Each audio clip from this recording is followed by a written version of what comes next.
შემოგვიერთა შეფასებისა და გამოცდების ეროვნული ცენტრის დირექტორი თამარ მემანიშვილი, მოგესალმებით ქალბატონო თამარ, მადლობა ხშირად გადაცემაში მონაწილეობისთვის და ჩვენ ვისაუბრებთ ეროვნულ სასწავლო ოლიმპიადაზე, რომლის დასკვნითი ტური უკვე დასრულდა.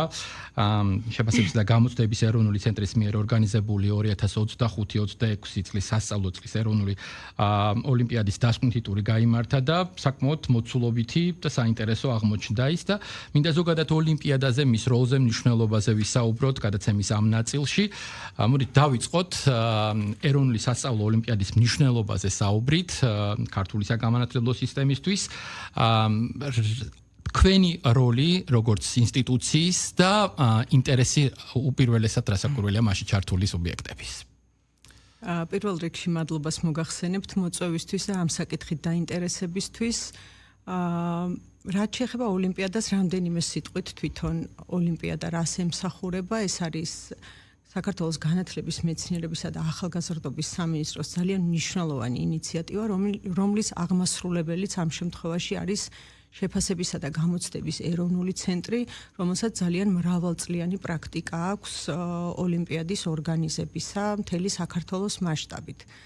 ოლიმპიადის მიზანს რაც შეეხება და დანიშნულებას არის ის, რომ პირველ რიგში ოლიმპიადა გვაძლევს შესაძლებლობას მაქსიმალურად ობიექტური და სამართლიანი შეფასების სისტემის მეშვეობით გამოვავლინოთ განსაკუთრებით ნიჭიერი მოსწავლეები და მოვახდინოთ მათი წახალისება.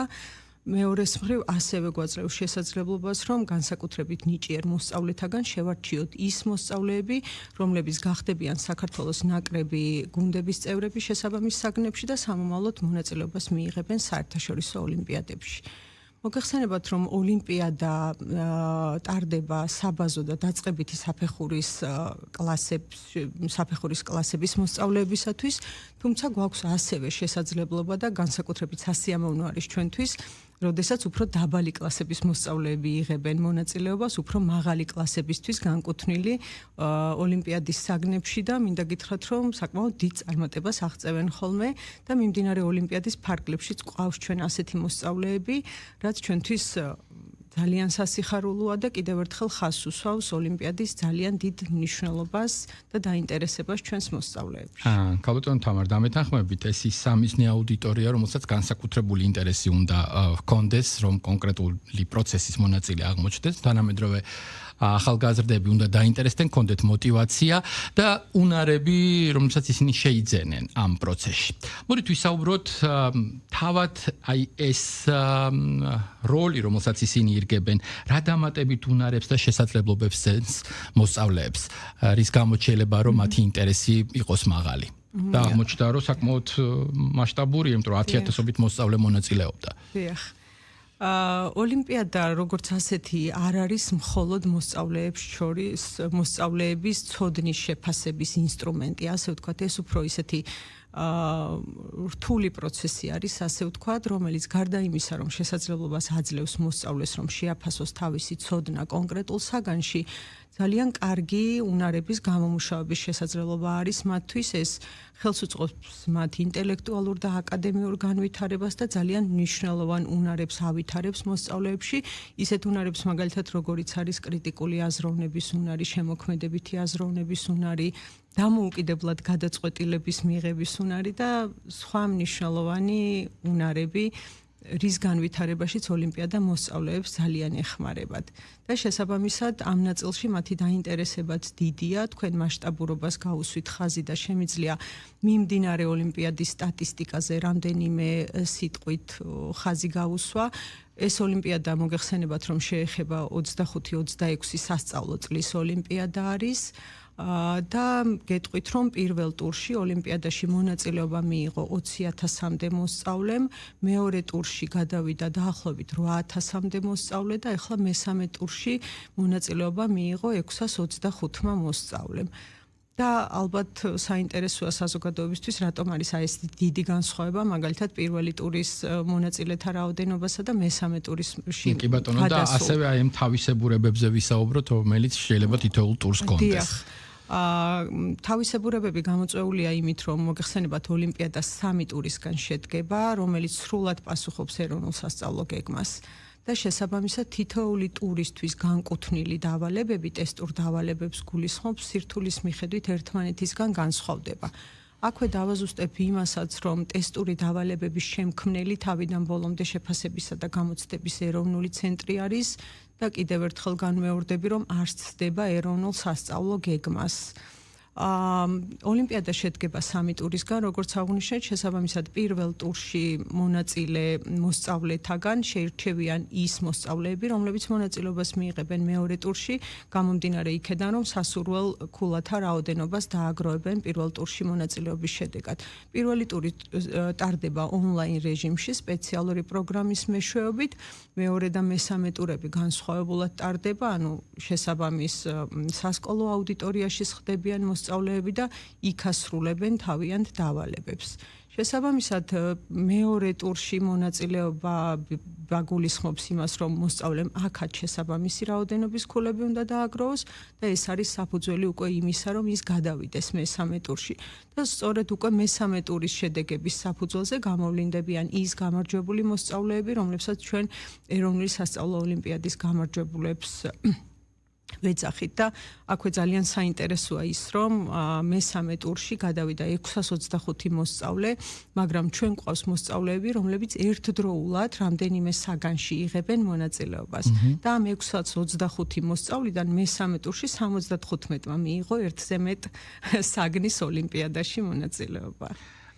ძალიან მნიშვნელოვანია მეორე მხარე ამ პროცესის, ეს არის მასწავლებლები და სკოლა და ამის როლის გამოკვეთა ვფიქრობ ძალიან საინტერესო ინდიკატორს აჩენს მთელს ამ თემაში.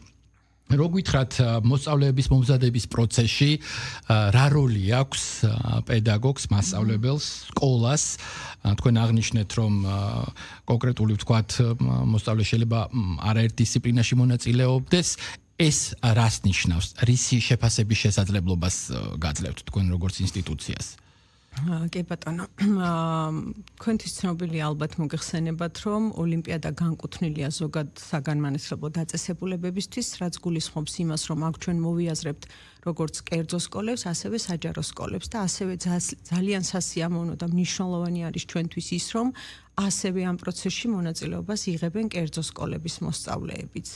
სკოლას როგორც დაწესებულებას ძალიან დიდი მნიშვნელობა აქვს ოლიმპიადის მონაწილის მომზადების პროცესში, გამომდინარე იქედან, რომ პირველ რიგში სკოლა არის ის ინსტიტუცია, რომელიც ოლიმპიადის შესახებ მოსწავლის ინფორმირებას ახდენს, უზრუნველყოფს შემდეგ მოსწავლეთა მონაწილეობას ოლიმპიადის პროცესში და ქმნის იმ სათანადო გარემოს, რაც ხელს უწყობს შეფასებისა და გამოცდების ეროვნულ ცენტრს ოლიმპიადის წარმატებით ჩატარების პროცესში.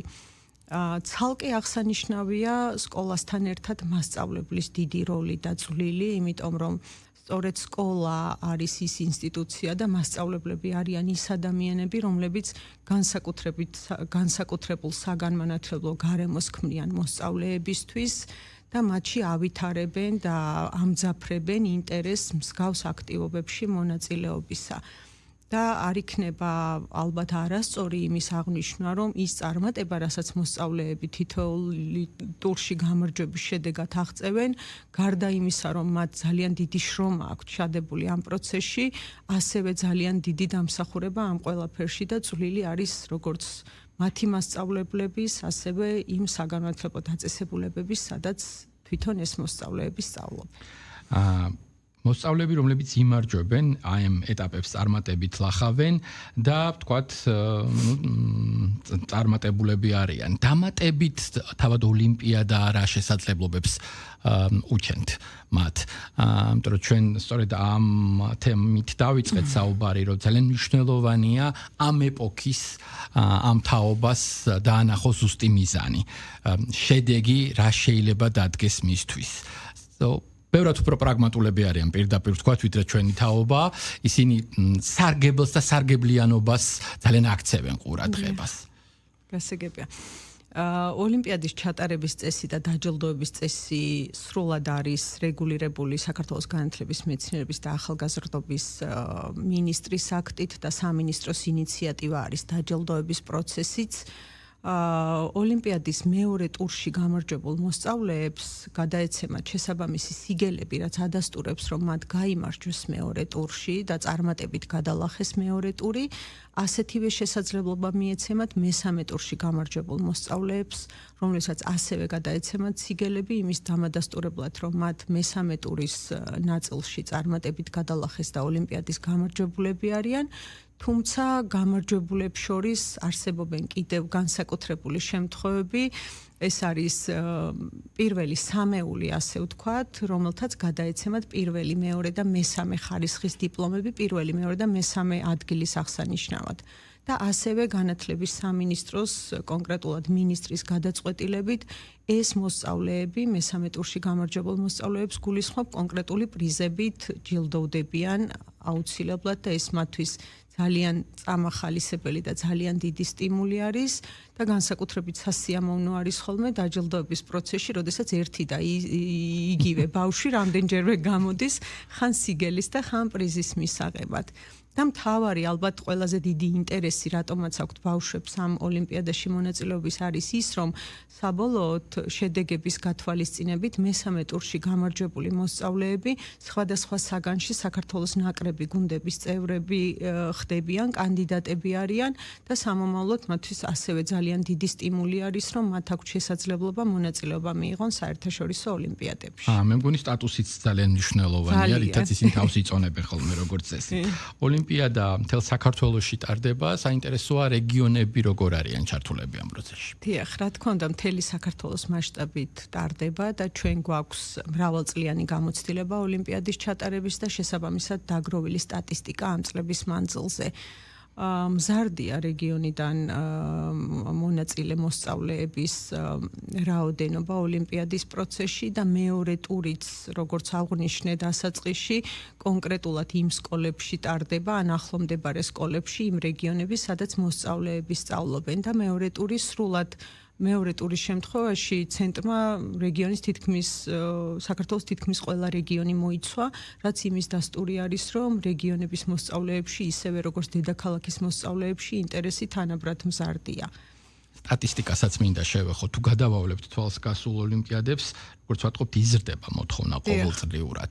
რა მოლოდინი გაქვთ, ვთქვათ, უკვე მომავალი წლისთვის და რა გეგმები ამით დავასრულოთ ჩვენი საუბარი. მოლოდინი სტატისტიკის მიხედვით მზარდია მონაცემი, იმიტომ რომ მატულობს წლიდან წლამდე და გაცილებით მეტ მოსწავლეს უჩნდება ოლიმპიადაში მონაწილეობა, ეს ალბათ გამომდინარე იქედან, რომ ინფორმირებაც უფრო კარგად ხდება მოსწავლეების და რაღაცნაირად ეს მაგალითი თითქოს გადამდებია, იმიტომ რომ ჩვენ გვაქვს სკოლები, სადაც კლასის რამდენიმე მოსწავლე იღებს მონაწილეობას, არ დავასახელებ სკოლებს, ისეთი რომ არ გამოვიდეს ჩემი განცხადება და შემდგომში გადიან და რაღაც დავალებებს არჩევენ და ძალიან სასიამოვნო პროცესი არის, ძალიან კარგი პროექტი არის სამინისტროსი და შეფასების და გამოცდების ეროვნული ცენტრისთვის ერთ-ერთი საყვარელი პროექტი არის.